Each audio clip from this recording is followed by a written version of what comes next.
Olá, sou o Dr. Rafael Amaral de Castro, médico oncologista de Brasília, e hoje vamos falar sobre imunoterapia biespecífica, conhecidos também como BiTEs, do inglês Bispecific T-Cell Engager. Os anticorpos biespecíficos representam uma das estratégias mais inovadoras da imuno-oncologia contemporânea. De forma prática, eles podem ser organizados em dois grandes grupos: os BiTEs clássicos ou T-Cell Engagers, que aproximam o linfócito T da célula tumoral por meio de CD3 e de um antígeno-alvo. Assim, elas ativam o linfócito T-independente, o complexo MHC, assim como no CAR T-cell, mas de forma bem menos complexa. Não necessita alterar geneticamente as células do paciente, sendo muito mais barato. O segundo grupo de biespecíficos são os de bloqueio de vias oncogênicas ou imunológicas, que atuam sobre dois receptores relevantes para o crescimento tumoral ou para a resposta imune, como ER2, ER3, PD1 e VEGF. Apesar de ter uma atividade imune, o objetivo principal é o bloqueio da via celular.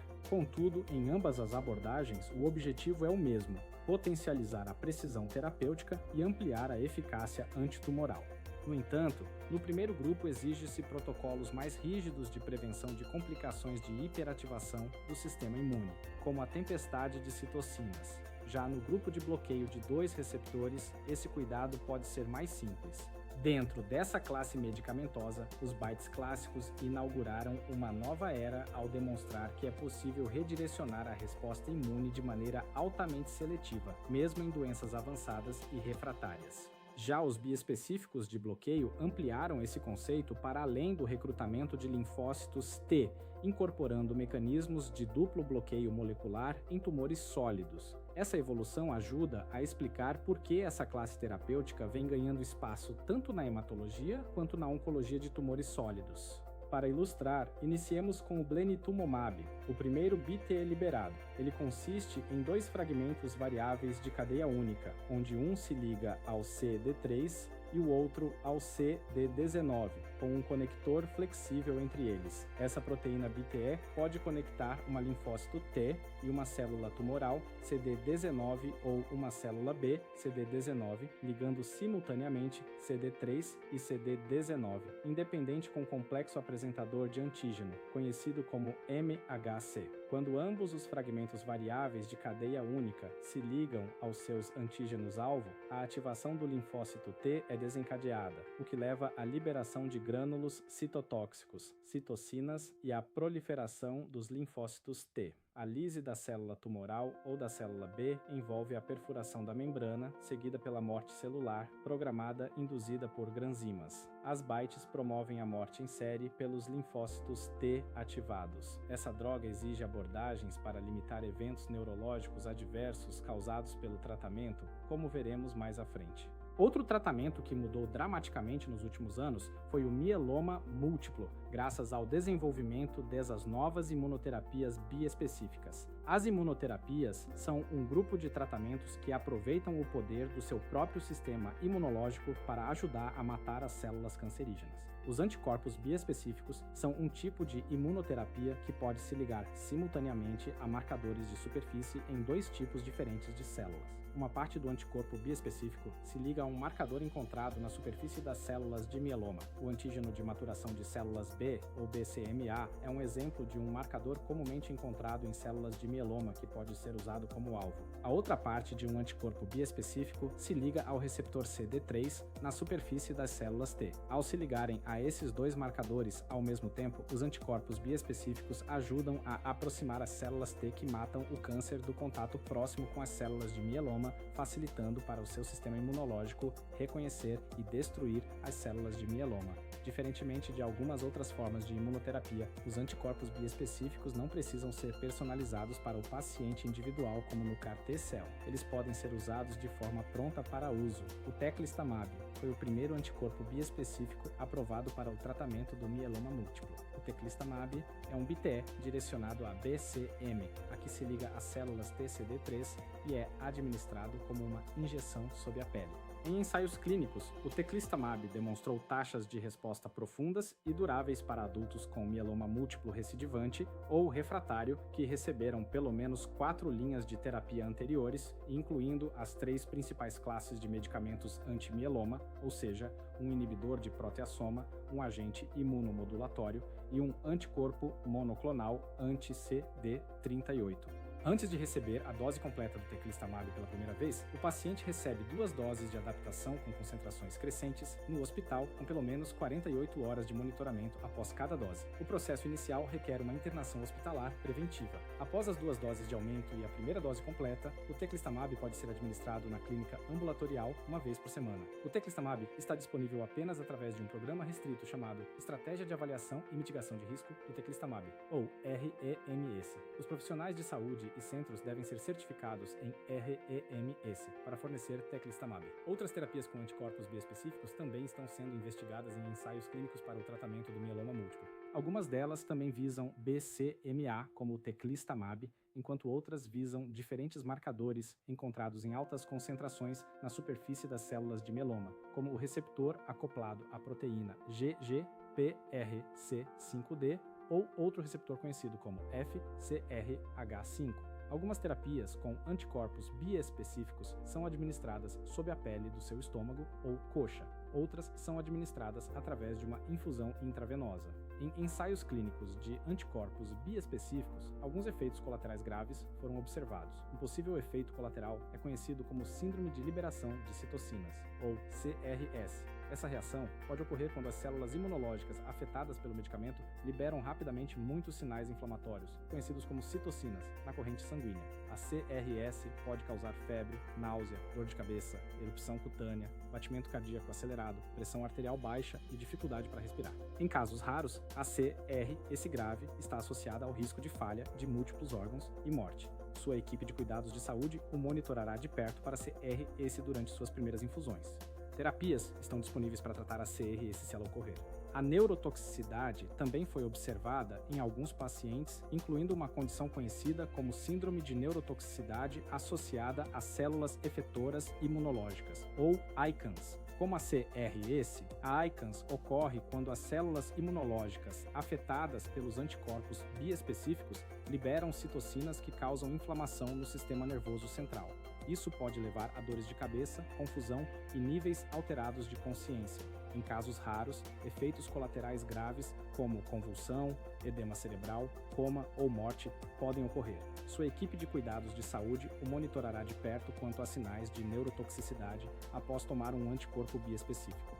Terapias estão disponíveis para tratar e gerenciar a neurotoxicidade se ela ocorrer. Outros possíveis efeitos colaterais das terapias com anticorpos biespecíficos incluem risco aumentado de contagens baixas de sangue e certas infecções, que são comuns e podem ser graves. Diferentemente da CRS e ICANS, o risco de infecção permanece alto durante toda a terapia com anticorpos biespecíficos. Certas precauções, como evitar multidões e praticar boa higiene, devem ser seguidas ao receber terapias com anticorpos biespecíficos para reduzir o risco de infecções graves. Devido ao potencial de efeitos colaterais graves, como CRS e ICANS, o paciente é hospitalizado por 48 horas após cada dose de teclistamab durante este cronograma de dosagem de aumento. A maioria dos efeitos colaterais graves ocorre dentro deste período. A equipe de cuidados de saúde o monitorará quanto a qualquer efeito colateral associado ao tratamento e gerenciará qualquer um que ocorra. Daí a necessidade de realizar esse tratamento com equipes com suporte hospitalar. Os anticorpos biespecíficos são uma fronteira emocionante e nova em imunoterapia para pacientes com mieloma múltiplo recidivante ou refratário. Os BiTEs também já são uma realidade nos tumores sólidos. Nesse cenário, as BiTEs visam bloquear receptores específicos que desencadeiam uma cascata de proliferação celular. Aqui o objetivo não é linkar a uma célula imunológica, embora o anticorpo tenha sim a capacidade de ativar diretamente células imunes, embora com menos intensidade em relação ao primeiro grupo já descrito aqui. Isso reflete uma menor toxicidade, o que dispensa medidas mais agressivas de prevenção de síndromes relacionadas à liberação de citocinas, como a necessidade de internação. Vamos conhecer um representante dessa classe de BiTEs, com aprovação recente para tumor de pulmão, pâncreas e vias biliares pelo FDA. e ainda sem aprovação no Brasil no presente momento deste vídeo. Chama-se zenocutuzumab e atua em pacientes com fusão do gene NRG1, neuregulina 1, que é um gene humano que produz a erregulina, uma proteína de sinalização vital para o desenvolvimento do coração, que se ancora no ER2 e se liga ao ER3, como veremos a seguir. Muitos tipos de câncer dependem dos receptores da família ER para o crescimento e sobrevivência do tumor. ER3 faz parte dessa família e tem um papel fundamental na promoção da expansão tumoral quando ativado pelo fator de crescimento erregulina. Esse último receptor muda sua conformação para o estado ativo, permitindo que ele interaja com outros receptores ER, especialmente o ER2. O heterodímero ER2-ER3 ativa de forma potente a via de sinalização PI3KAQT, que promove o crescimento e a sobrevivência celular. A superativação dessa via resulta em proliferação celular anormal, que está associada à resistência ao tratamento e mau prognóstico. Para combater isso, o laboratório usou uma abordagem de triagem combinacional imparcial para testar centenas de anticorpos biespecíficos contra ER2 e ER3.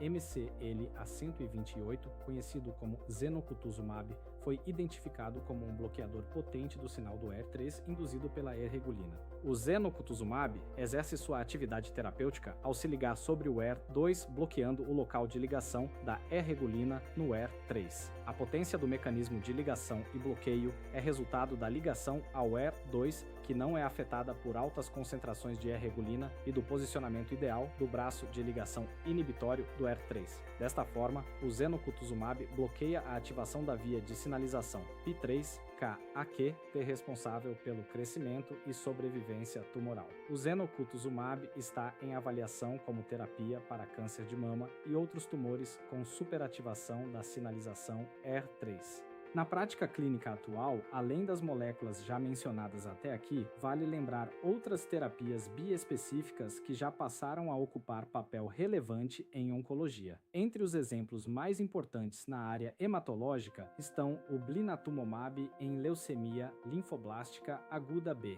o teclistamab, elranatamab e talquetamab no mieloma múltiplo e os anticorpos mosunetuzumab, glofitamab e epcoritamab nos linfomas B. Há também moléculas de grande interesse em tumores sólidos, como amivantamab, que bloqueia a via do VEGF e do MET em câncer de pulmão, o zanidatamab em tumores ER2 positivos e, por último, o ivonescimab, com uma combinação interessante de bloqueio do PD1 e V, EGF em câncer de pulmão e o cadonilimab, que bloqueia o P, D1 e o CTLA4, ambos aprovados somente no cenário chinês até o presente momento. O ponto central é que os biespecíficos deixaram de ser apenas uma curiosidade molecular e passaram a compor, de forma concreta, o arsenal terapêutico de diferentes neoplasias. Do ponto de vista de perspectivas futuras, a tendência é de expansão contínua dessa classe, com novos alvos, formulações subcutâneas mais convenientes, melhor perfil de toxicidade e estratégias combinadas com imunoterapia, terapia-alvo e ADCS. Em tumores sólidos, o grande desafio continuará sendo identificar biomarcadores realmente preditivos de benefício e superar mecanismos de resistência do microambiente tumoral. Já em hemopatias, o foco deverá ser a otimização da sequência terapêutica, o manejo da toxicidade e a integração dos biespecíficos com outras plataformas celulares e moleculares. Em síntese, os anticorpos biespecíficos representam hoje uma fronteira madura e em rápida expansão, com potencial para redefinir ainda mais o tratamento oncológico nos próximos anos. Aproveito para convidar a todos a visitarem o meu portal www.rafaelcastroonco.com.br e lá visitarem os sites NeoAccess para pacientes e Oncopraxis para profissionais de saúde. Fique por dentro das novidades oncológicas.